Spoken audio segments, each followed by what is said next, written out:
Hello everyone. तो कैसे हैं आप सभी? आई होप कि आप सभी अच्छे होंगे। मैं आयशा आप सभी का स्वागत करती हूं आपके अपने यूट्यूब चैनल एएमएस क्लासेस पर, जहां पर हम पढ़ते हैं ग्रेजुएशन के लिए केमिस्ट्री। एंड आज की जो हमारी क्लास है वो है बीएससी फर्स्ट सेमेस्टर केमिस्ट्री की क्लास, जिसकी हमारी बुक चल रही है फंडामेंटल ऑफ केमिस्ट्री, जिसकी हमारी यूनिट 6 चल रही थी स्टीरियो केमिस्ट्री।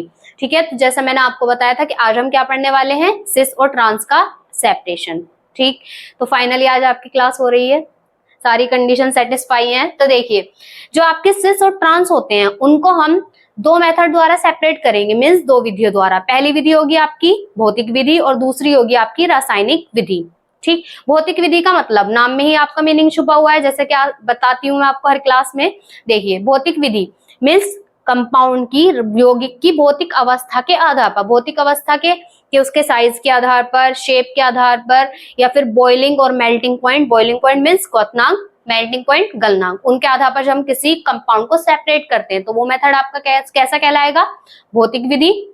ठीक, केमिकल विधि, केमिकल मेथड, रासायनिक विधि वो क्या कैसी होगी, रासायनिक अभिक्रियाओं के आधार पर, केमिकल रिएक्शंस के आधार पर जब हम किसी कंपाउंड को सेपरेट करते हैं तो उसको बोल देते हैं हम केमिकल मेथड। तो ये बातें तो आपको पता होगी, बेसिक बातें ही हैं। तो देखिए, cis and trans can be separated from each other by physical and chemical method. Cis और ट्रांस को हम अलग करते हैं एक दूसरे से भौतिक और रासायनिक विधि द्वारा। फर्स्ट पहले हम क्या पढ़ेंगे, भौतिक विधि द्वारा कैसे करेंगे, फिर उसके बाद रासायनिक विधि द्वारा।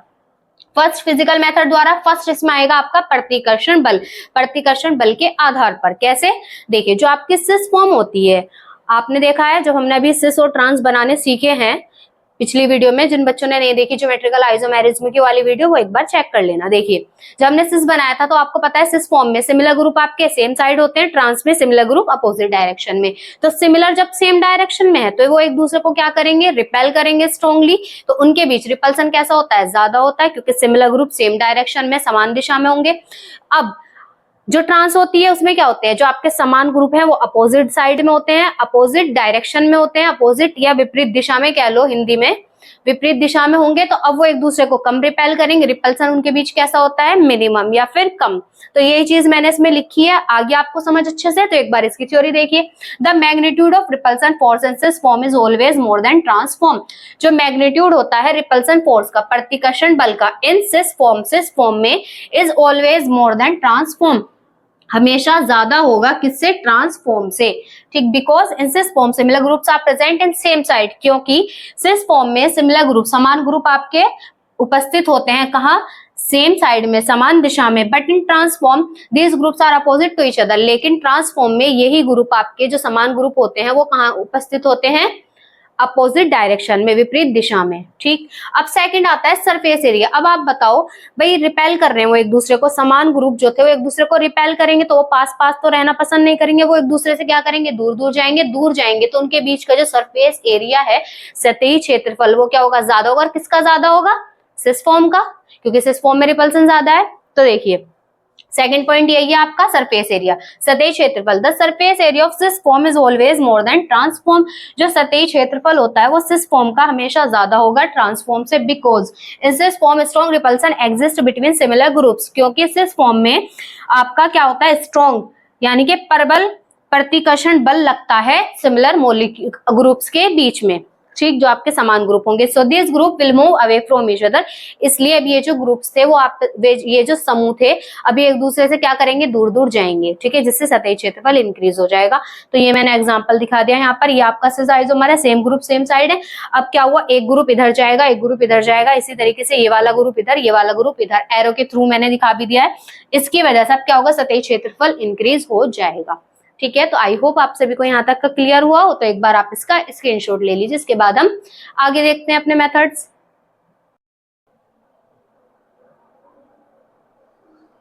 चलिए जी, नेक्स्ट प्रॉपर्टी हमारी क्वथनांक। क्वथनांक क्या होता है, क्वथनांक बिंदु, बॉइलिंग पॉइंट क्या होता है कि मॉलिक्यूल है आपका, उसमें आपके बहुत सारे एटम मिलकर ये तो मॉलिक्यूल बनाते हैं। अब उन एटम को दूर अलग अलग एक दूसरे से करने के लिए, उन एटम को अलग अलग करने के लिए जितनी एनर्जी यूज होती है, जितनी एनर्जी दी जाएगी, उस चीज को हम बोल देते हैं उसका बॉइलिंग पॉइंट। ठीक, एटम्स को अलग करने के लिए जो एनर्जी यूज हो रही है, जितनी एनर्जी लग रही है, उसको हम उसका बोल देते हैं बॉइलिंग पॉइंट। अब जो सिस आइसोमर होते हैं उनका बॉइलिंग पॉइंट हमेशा ज्यादा होगा ट्रांसफॉर्म से। क्यों होगा? अभी एग्जांपल के थ्रू मैं आपको इसको समझाऊंगी, पहले एक बार आप इसकी थ्योरी देखिए। The boiling point of cis isomer is always more than trans isomer. जो बॉइलिंग पॉइंट होता है सिस आइसोमर का वो हमेशा ज्यादा होगा ट्रांस आइसोमर से, because in cis form strong repulsion force exist between similar group. क्योंकि जो सिस फॉर्म होती है उसमें स्ट्रॉन्ग रिपल्सन फोर्स लगता है सेम ग्रुप की बीच। पता है आपको, अभी मैंने ये लिखवाया है। So they move away from each other, इसलिए अब वो एक दूसरे से दूर दूर जाएंगे। So it will increase surface area as well as the boiling point of cis isomer. अब उनका जो सरफेस एरिया होगा वो बढ़ जाएगा और उसकी वजह से बॉइलिंग पॉइंट भी आपका बढ़ जाएगा। क्यों बढ़ जाएगा? देखिए, ये सिस आइसोमर था, इसमें क्या हुआ, जैसे जैसे ये मॉलिक्यूल, ये एटम सेम थे, सेम डायरेक्शन में थे और इनकी नेचर सेम ग्रुप जो थे आपके वो सेम डायरेक्शन में, अब क्या होगा, ये एक दूसरे को रिपेल करेंगे, दूर दूर जाएंगे, सरफेस एरिया बढ़ेगा। अभी सेकंड पॉइंट हमने वही पढ़ा है सरफेस एरिया का। तो क्या हुआ, ये दूर दूर जाएंगे। अब आप ये क्या करेंगे, मान लो यहाँ पर एक मॉलिक्यूल, अब ये दूर गए तो अब वो उसके कॉन्टेक्ट में आ जाएंगे। अब क्या हुआ इनमें, अब आपको पता है दो मॉलिक्यूल या दो आयनों के बीच जो फोर्स लगती है जिससे वो एक दूसरे को क्या करते हैं, इंटरेक्ट करते हैं, अट्रैक्ट करते हैं, उसको बोलते हैं इंटरमोलिक्यूलर फोर्स। उसी को हमने बोल दिया था वॉन डर वाल फोर्स, क्योंकि वॉन डर वाल ने फोर्स के बारे में बताया था, इसलिए इसको बोल दिया था वॉन डर वाल फोर्स। उसने कहा था कि दो मॉलिक्यूल एक दूसरे को आपस में क्या करते हैं, इंटरेक्ट करते हैं, अपनी तरफ खींचते हैं, तो उस फोर्स का नाम क्या था, वॉन डर वाल फोर्स था। ये ज्यादा स्ट्रॉन्ग नहीं होती, इसके ऊपर मैंने पूरी एक वीडियो बनाई हुई है, वो आप एक बार देख लेना। तो देखिए अब क्या हुआ, कोई मॉलिक्यूल यहाँ था, अब इसमें क्या हुआ, इसने मान लो टेम्परेरी अपने अंदर डाइपोल जनरेट कर लिया, मींस इस पर क्या आ गया, चार्ज आ गया। अब ये क्या करेगा, उस चार्ज को उस वाले में भी क्या करा देगा, इंड्यूस करा देगा। मान लो वो नॉन पोलर मॉलिक्यूल है तो उसमें भी क्या हो जाएगा, चार्ज इंड्यूस्ड होगा। अब ये जो फोर्स लग रही है आपको पता है कौन सी फोर्स होती है, instantaneous induced dipole interaction means London force. अब इनके बीच एक लंडन फोर्स काम करेगी, ठीक, मॉलिक्यूल दूर दूर गए, इंटरेक्ट करा, उसने क्या करा, डाइपोल इसमें कुछ समय के लिए जनरेट हो गए, तो वही आपका क्या कहलाता है, इंस्टेंटेनियस इंड्यूस्ड डाइपोल इंटरेक्शन, ठीक, वॉन डर वाल फोर्स।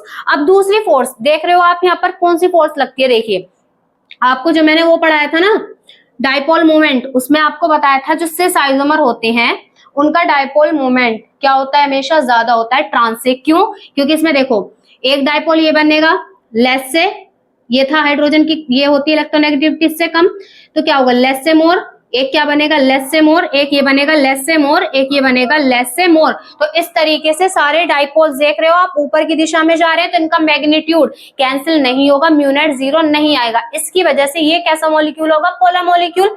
अब मॉलिक्यूल भी पोलर है। दूसरा अब ये क्या कर रहा है, एक तो इसमें लंडन फोर्स काम करेगी और दूसरी इसमें कौन सी फोर्स करेगी, डाइपोल डाइपोल इंटरेक्शन। तो अब दो दो फोर्सेस इसमें लग रही है तो इनको अलग करना बहुत ज्यादा मुश्किल हो जाएगा, तो बॉइलिंग पॉइंट इंक्रीज हो जाएगा।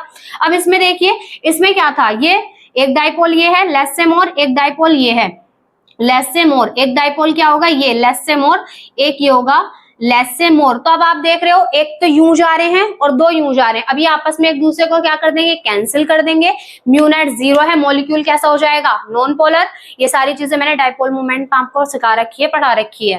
तो क्या हुआ, ये मॉलिक्यूल कैसा हो गया, नॉन पोलर हो गया। दूसरा अब क्या होगा, इनमें रिपल्सन कम है, रिपल्सन कम होने की वजह से इनके सरफेस एरिया भी क्या हो जाता है, कम। अब इनके बीच जो दूसरी फोर्स यहाँ पर जैसे लंडन फोर्स लग रही थी, इसने दूसरे मॉलिक्यूल के साथ इंटरेक्ट कर लिया था, यहाँ पर ये कर ही नहीं पाएंगे क्योंकि सरफेस एरिया भी कम है। तो अब इसको इजीली हम क्या कर सकते हैं, अलग कर सकते हैं इन मॉलिक्यूल को, इसलिए इनका बॉइलिंग पॉइंट क्या होता है, कम होगा, ठीक है, क्योंकि और कोई फोर्स इनके बीच अब लग नहीं रही है, मॉलिक्यूल भी कैसा है, नॉन पोलर, तो इजीली हम इसको अलग कर सकते हैं, ठीक। तो ये समझ आया आपको। अब देखिए फोर्थ प्रॉपर्टी इसकी stability. Stability, the stability of trans form is always more than cis form. जो स्टेबिलिटी होती है वो ट्रांसफॉर्म की हमेशा ज्यादा होगी, किससे, सिस फॉर्म से। बिकॉज इन सिस फॉर्म, क्योंकि सिस फॉर्म में strong repulsion exist between similar groups, similar groups के बीच क्या लगता है, स्ट्रॉन्ग रिपल्सन लगता है। So they will move away from each other, इसलिए वो एक दूसरे से दूर दूर जाएंगे। एंड देयर बॉन्ड लेंथ, अब क्या होगा, बॉन्ड की जो बॉन्ड लेंथ है वो क्या हो जाएगी, इंक्रीज हो जाएगी। अब बॉन्ड लेंथ इंक्रीज हो गई तो बॉन्ड एनर्जी क्या करेंगे, हम कम देंगे। भाई देखो बॉन्ड लेंथ बढ़ गई, मॉलिक्यूल एटम जो थे वो एक दूसरे से दूर दूर चले गए, अब उनके बीच की जो लेंथ थी वो क्या होगी, इंक्रीज हो गई, बॉन्ड लेंथ बढ़ गई। बॉन्ड लेंथ बढ़ने की वजह से बॉन्ड एनर्जी आपकी क्या हो जाती है, कम, क्योंकि बॉन्ड लेंथ आपकी बॉन्ड एनर्जी के इनवर्सली प्रोपोर्शनल होती है। आपको याद होगा मैंने अभी पढ़ाया था आपको ये भी। बॉन्ड लेंथ क्या होगी, कम होगी, बॉन्ड लेंथ बढ़ जाएगी तो बॉन्ड एनर्जी कम हो जाएगी। बॉन्ड एनर्जी क्या होती है, बॉन्ड को तोड़ने के लिए जितनी एनर्जी दी जा रही है, अगर बॉन्ड एनर्जी ज्यादा होती है तो इसका मतलब बॉन्ड स्ट्रॉन्ग है, बॉन्ड एनर्जी उसकी ज्यादा हो जाएगी। ठीक, मॉलिक्यूल कैसा है, इसका मतलब स्टेबल। तो बॉन्ड एनर्जी कम है तो बॉन्ड इजीली टूट जाएगा, तो मॉलिक्यूल आपका कैसा होता है, अनस्टेबल। ठीक है, and their bond length will increase but their bond energy will decrease. अब इसकी बॉन्ड एनर्जी क्या हो जाएगी, कम हो जाएगी। It means that cis form bond can be easily dissociate, इसलिए सिस फॉर्म में आपका बॉन्ड क्या हो जाएगा, इजीली टूट जाएगा। इसका मतलब ये मॉलिक्यूल आपका कैसा है, अनस्टेबल। ठीक, अब नेक्स्ट ट्रांसफॉर्म के बारे में लिखेंगे हम। एक बार आप यहां तक का स्क्रीनशॉट ले लीजिए। चलिए आगे थ्योरी देखिए। But in trans form repulsion for as well as bond length are minimum, लेकिन जो ट्रांसफॉर्म होती है उसमें रिपल्सन कैसा होता है, कम होता है, और बॉन्ड लेंथ भी क्या होगी, कम होगी। एंड देयर बॉन्ड एनर्जी, अब क्या हुआ, रिपल्सन कम है, मॉलिक्यूल एटम जो होंगे एक दूसरे के पास पास होंगे, थोड़ी सी बॉन्ड लेंथ, उनके बीच की जो बॉन्ड लेंथ होगी वो क्या होगी, कम होगी। किसके मुकाबले में, सिस में, क्योंकि भाई सिस में रिपल्सन ज्यादा था तो वो एक दूसरे से दूर दूर जा रहे हैं। ठीक, तो बॉन्ड लेंथ उनकी इंक्रीज हो रही थी। इसमें क्या होगा कि दोनों के बीच की जो बॉन्ड लेंथ होगी वो क्या होगी, कम होगी। अब बॉन्ड लेंथ कम है तो बॉन्ड कैसा होगा, स्ट्रॉन्ग होगा, बॉन्ड एनर्जी हमें ज्यादा देनी पड़ेगी, bond energy is very high. So in transform bond can not easily dissociate, इसकी वजह से बॉन्ड को तोड़ने के लिए हमें ज्यादा एनर्जी देनी पड़ेगी, मींस बॉन्ड ज्यादा स्ट्रॉन्ग होगा, बॉन्ड को हम इजीली तोड़ नहीं सकते। दैट्स व्हाई, इसलिए ये क्या होता है, मोर स्टेबल होती है आपकी ट्रांसफॉर्म। अब देखिए इसको मैंने ऐसे लिख दिया है, आपको याद करने के लिए इजी हो जाएगा। कैसे, देखिए बॉन्ड एनर्जी जितनी ज्यादा है मींस बॉन्ड उतना ही क्या है, स्ट्रॉन्ग है। बॉन्ड जितना ज्यादा स्ट्रॉन्ग होगा, बॉन्ड आपका क्या देता है, स्टेबिलिटी देता है मॉलिक्यूल को, तो बॉन्ड जितना ज्यादा स्ट्रॉन्ग, स्टेबिलिटी उतनी ही ज्यादा होगी। अब देखिए बॉन्ड एनर्जी जितनी कम दे रहे हैं हम, बॉन्ड उतना ही क्या है आपका, वीक होगा। बॉन्ड वीक होगा तो स्टेबिलिटी भी कैसी होगी, कम, इजिली बॉन्ड टूट जाएगा। बॉन्ड आपका स्टेबिलिटी तो देता है, अगर बॉन्ड वीक होगा तो वो क्या करेगा, टूट जाएगा, और स्टेबिलिटी क्या हो जाएगी, कम हो जाएगी। अब देखिए फिफ्थ है आपकी प्रॉपर्टी मेल्टिंग पॉइंट, गलनांक। गलनांक क्या होता है, गलनांक होता है किसी सॉलिड को लिक्विड में चेंज करने के लिए जितनी हीट दी जा रही है वो उसका क्या कहलाता है, गलनांक। ठीक है, अब देखिए ट्रांसफॉर्म में रिपल्सन फोर्स क्या था, कम था। अब रिपल्सन कम होने की वजह से बॉन्ड कैसा है, स्ट्रॉन्ग है, मींस एक स्ट्रॉन्ग अरेंजमेंट है एटम्स के बीच, एक स्ट्रॉन्ग अरेंजमेंट है, एक परफेक्ट अरेंजमेंट है। अब इस परफेक्ट अरेंजमेंट को तोड़ने के लिए, एक स्टेबल फॉर्म को तोड़ने के लिए हमें ज्यादा एनर्जी देनी पड़ेगी, ज्यादा हीट देनी पड़ेगी, तो मेल्टिंग पॉइंट भी हमेशा ट्रांसफॉर्म का ज्यादा होगा। तो देखिए मेल्टिंग पॉइंट यही लिखा है मैंने इसमें भी, melting point of trans form is always more than cis form. जो मेल्टिंग पॉइंट होता है गलनांक ट्रांसफॉर्म का, वो हमेशा ज्यादा होता है सिस से, because trans form is more stable, क्योंकि ये ज्यादा मोर स्टेबल है due to low repulsion, low repulsion की वजह से so large quantity of heat has been required to dissociate their bonds, इसलिए हमें ज्यादा एनर्जी देनी पड़ेगी इसके बॉन्ड को तोड़ने के लिए, इसके अरेंजमेंट को चेंज करने के लिए, लिक्विड में कन्वर्ट करने के लिए। ठीक है, तो आई होप आप सभी को यहाँ तक का क्लियर हुआ हो, तो एक बार आप इसका स्क्रीनशॉट ले लीजिए फटाफट।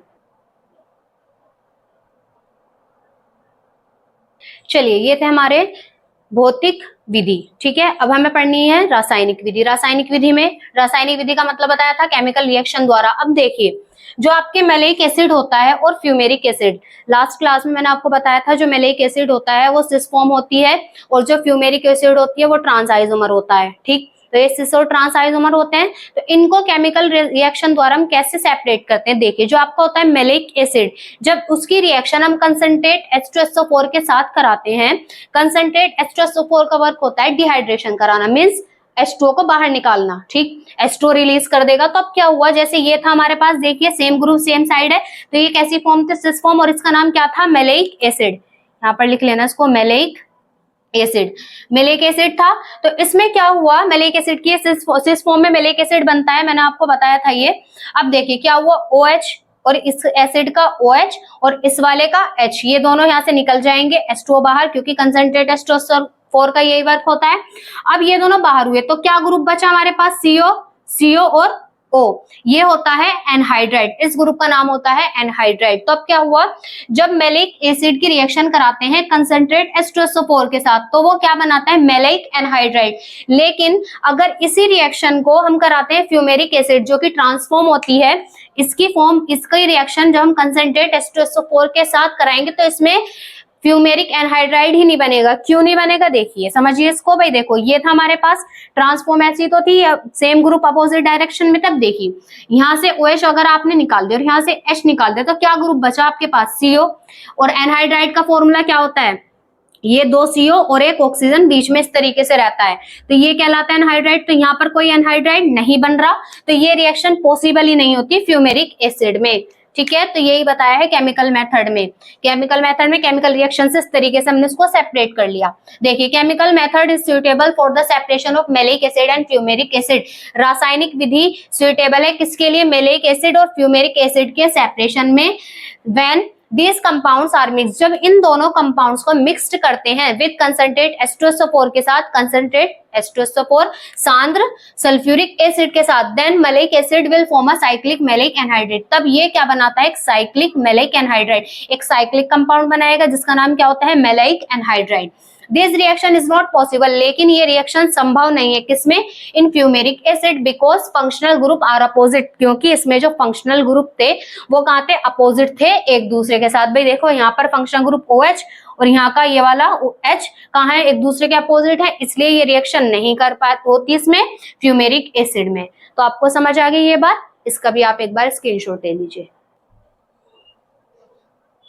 तो चलिए जी, यहाँ पर हमारा जो सेपरेशन था सिस और ट्रांस का, उसके लिए हमने दोनों मेथड अपने कंप्लीट कर लिए हैं, फिजिकल भी और केमिकल मेथड द्वारा हम कैसे इन दोनों को सेपरेट करेंगे। ठीक है, तो आई होप आप सभी को यहाँ तक का क्लियर हुआ हो। नेक्स्ट क्लास में हम सिन एंटीफॉर्म के बारे में पढ़ेंगे और ऑप्टिकल आइसोमेरिज्म के बारे में पढ़ने वाले हैं। ठीक है, वीडियो आपको अच्छी लगे तो वीडियो को लाइक करें, कमेंट करें एंड शेयर करें और चैनल को सब्सक्राइब कीजिए। मिलते हैं नेक्स्ट वीडियो में नेक्स्ट टॉपिक के साथ, तब तक अच्छे से पढ़ते रहिए। Thanks for watching.